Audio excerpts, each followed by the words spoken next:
Pemirsa, Hari Limbah Elektronik Internasional atau dikenal dengan E-Waste Day baru saja diperingati pada 14 Oktober.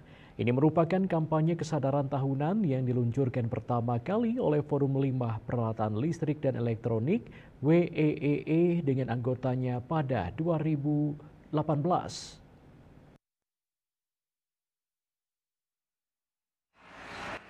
Kampanye ini bertujuan untuk menarik perhatian terhadap meningkatnya masalah limbah elektronik dan mempromosikan pembuangan limbah elektronik yang bertanggung jawab.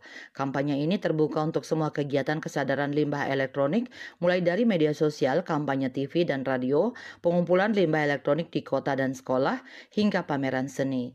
Dikutip dari berbagai sumber, e-waste, electronic waste, atau dikenal dengan sampah elektronik, merupakan bekas elektronik dan peralatan elektronik yang sudah tidak digunakan atau dibuang oleh pengguna atau produsennya. Menurut PBB Perserikatan Bangsa-Bangsa pada 2021, setiap orang di bumi akan menghasilkan rata-rata 7,6 kg limbah elektronik dan 57,4 juta ton limbah elektronik akan diproduksi di seluruh dunia.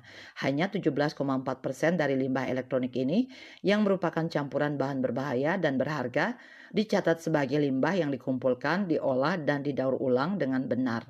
Ada banyak inisiatif untuk mengatasi masalah yang semakin meningkat ini, namun tidak akan ada yang efektif tanpa peran aktif konsumen dan pendidikan yang tepat. International Telecommunication Union ITU juga mencatat bahwa limbah elektronik merupakan salah satu aliran limbah terbesar dan paling kompleks di dunia. Menurut Global E-Waste Monitor 2020, dunia menghasilkan 53,6 juta ton limbah elektronik pada tahun 2019 dan hanya 9,3 juta ton atau 17% yang dikumpulkan dan didaur ulang. Karena limbah elektronik tidak hanya mengandung bahan berharga tetapi juga racun berbahaya, pemulihan bahan yang efisien dan daur ulang limbah elektronik yang aman tidak hanya memiliki nilai ekonomi tetapi juga manfaat bagi lingkungan dan kesehatan manusia.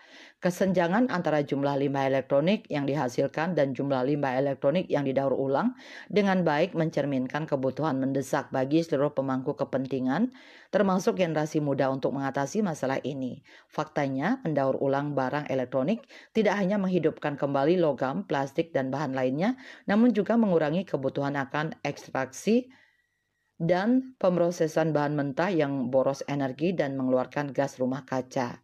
Niwayan Linayani, Bali Pos melaporkan.